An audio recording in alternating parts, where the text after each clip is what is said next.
আমার ফোনের স্ক্রিনটা আপনারা একটু দেখুন। এটা হচ্ছে আমার ফেসবুক, এটা মেসেঞ্জার এবং এটা ইনস্টাগ্রাম এবং এটা হচ্ছে ফেসবুক লাইট।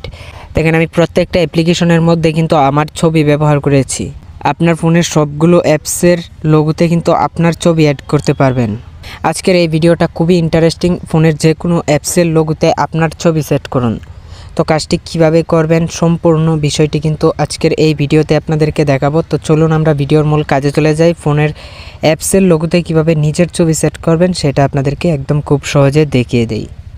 আমি ভিডিওর মূল কাজে চলে আসলাম। তো প্রথমে এই কাজটা করার জন্য আপনাদেরকে একটা অ্যাপ্লিকেশন ইনস্টল করতে হবে। এর জন্য আপনি চলে যাবেন প্লে স্টোরে। প্লে স্টোরে আসার সাথে সাথে আপনি সার্চ বক্সে এসে লিখবেন এনি আইকন অথবা অ্যাপ আইকন চেঞ্জ।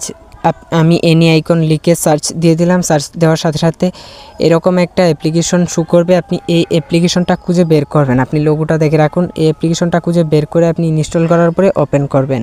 ওপেন করার পর এরকম শো করবে। আপনি এখান থেকে এগ্রি অপশানটাতে টাচ করে দিবেন। তো এগ্রি অপশানটাতে টাচ করে দেওয়ার পরে এরকম শো করবে, অ্যাপসটা ওপেন হয়ে যাবে। এখন আপনি যেই অ্যাপসের আইকনটা পরিবর্তন করতে চান, তো অ্যাড আসলে অবশ্যই ক্লোজ করবেন। যেই অ্যাপসের আইকনটা পরিবর্তন করতে চান ওই অ্যাপসটাতে টাচ করবেন। যেমন ধরেন আমি ফেসবুকের আইকনটা পরিবর্তন করব, তো এর জন্য আমি ফেসবুকে টাচ করে দিলাম। তারপরে এখান থেকে গ্যালারিতে টাচ করে দিব। গ্যালারিতে টাচ করে দেওয়ার পরে আপনার গ্যালারিটা শো করবে। এখন আপনি যেই ছবিটা এড করতে চান ওই ছবিটা গ্যালারি থেকে খুঁজে বের করে সিলেক্ট করবেন। আপনি চাইলে ক্রপ করতে পারেন।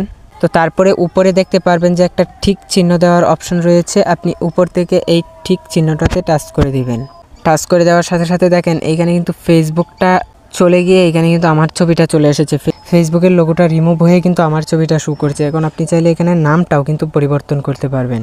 এই নামের জায়গায় আপনি চাইলে আপনার নাম দিতে পারেন। তো সব কিছু কমপ্লিট হওয়ার পরে এখন এটাকে সেভ দেওয়ার জন্য আপনি উপর থেকে এই ইউজ অপশনটাতে টাচ করে দিবেন। টাচ করে দেওয়ার পরে একটু অপেক্ষা করতে হবে। এখানে অ্যাড আসতে পারে, অ্যাড আসলে অবশ্যই অ্যাডটাকে ক্লোজ করে দিবেন। তারপরে এরকম শো করবে। আপনি নিচে থেকে এই যে এখানে পাবেন অ্যাড অপশান, আপনি এখান থেকে অ্যাড অপশানটাতে টাচ করবেন। অপশানটাতে টাচ করে দেওয়ার পরে এরকম শো করবে। এখন দেখেন এটা কিন্তু আমার শর্টকাটে কিন্তু এই শর্টকাট অ্যাপসটা কিন্তু আমার এখানে শো করছে।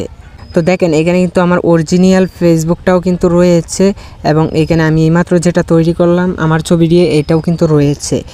এই ফেসবুকটা আর এটা কিন্তু মূলত একই। এইটাতে কিন্তু আমি শর্টকাট ব্যবহার করে এখানে আমার ছবিটা আমি অ্যাড করেছি। এখন আপনি কি করবেন, অরিজিনাল যে ফেসবুকটা রয়েছে এটা রিমুভ করবেন। আপনি এখান থেকে সামন থেকে রিমুভ করবেন অথবা একটু সাইডে নিয়ে রেখে দিবেন। আনইনস্টল করলে কিন্তু আবার এটাও কিন্তু আনইনস্টল হয়ে যাবে।